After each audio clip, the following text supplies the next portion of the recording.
বেশ কয়েকদিন ধরে ইউটিউবে দেখছি কিভাবে মাটি ছাড়া জলে ধনে পাতার চাষ করা যায়।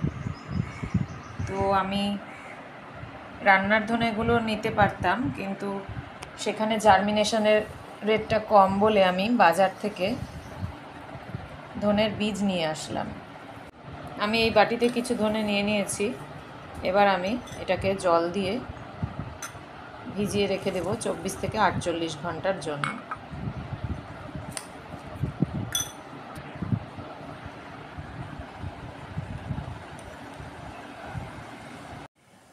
তো বন্ধুরা, ফিরে এলাম আমি আমার সময় মতো। আমার 46 ঘন্টা সময় পার হয়েছে। এটা আমার একটা ছোট্ট ব্রোকেন প্ল্যান্ট। তো আমি এবার আমার ধনের বীজটাকে দেখে নিই। এটা জলের মধ্যে ফুলে আগের তুলনায় অনেক বড় বড় হয়ে গেছে আকারে।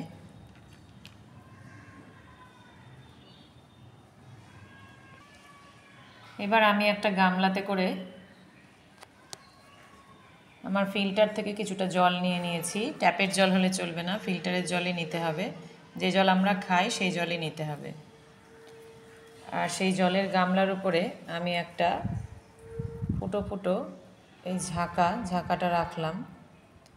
দেখতে হবে ঝাঁকা যেন গামলার জলের সঙ্গে টাচ করে, জল যেন উপরে উঠে না আসে, সেভাবেই জল মেজারমেন্ট করে নিতে হবে।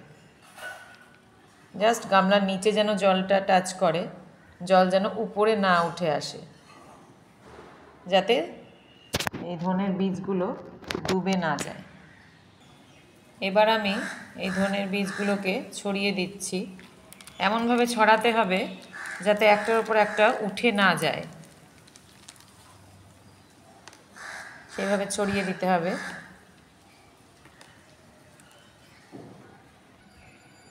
এখন আমার সব বীজগুলো ছড়ানো হয়ে গেল। দেখুন, জল উপরে উঠে আসেনি, কিন্তু একটা ভিজা ভিজা ভাব রয়েছে, তলায় জল আছে। জলটা শুধু নিচেই লেগে আছে, উপরে উঠে আসেনি। উপরে উঠে আসলে ধনের চারা বেরোবে না।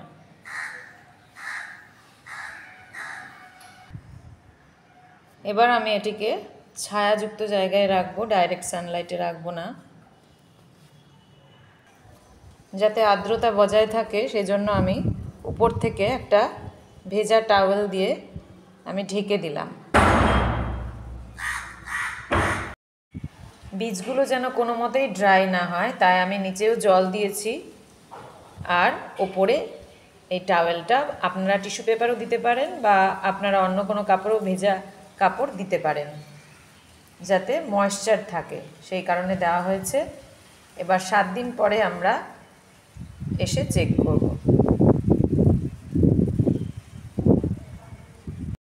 আজ একদম 7 দিন পরে ফিরে এসেছি। দেখি এবার কি অবস্থা। এই 7 দিনে 2-1 দিন বাদে বাদে কিন্তু আমি এখানে জল স্প্রে করে ভিজিয়ে রেখেছি। এবার দেখা যাক। আমি এটাকে আস্তে করে প্রথমে তুলি। দেখুন, দেখা যাচ্ছে, দেখাচ্ছি, সব ধনেতে কিন্তু শেকড় বেরায়নি। কিছু কিছু ধনে থেকে এখানে শেকড় বেরিয়েছে, এই দেখুন। এবার যেহেতু 7 দিন হয়ে গেছে, আমি এই জলটাকে চেঞ্জ করব। জলটাকে চেঞ্জ করে আরও 3 দিনের জন্য আমি এখানেই রেখে দেব। এখানে আমার লাকি ব্যাম্বুর জলও আজকে চেঞ্জ করতে হবে। এবার আমি ঢাকনাটা খুলে দেখাচ্ছি আপনাদের। দেখুন, শেকড় বেরিয়েছে, কিন্তু সব ধনেতে নয়। এবার আমি জলটা পাল্টিয়ে নিয়েছি, ভেজা কাপড়টা দিয়ে আবার আরও 3 দিনের জন্য আমি ঢেকে রাখব।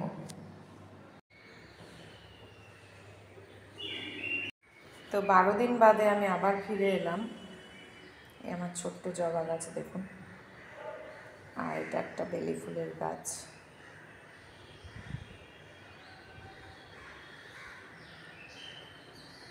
তো তো 12 দিন পরে আমি যা দেখতে পাচ্ছি, দেখুন বেরিয়েছে অনেকগুলোই, কিন্তু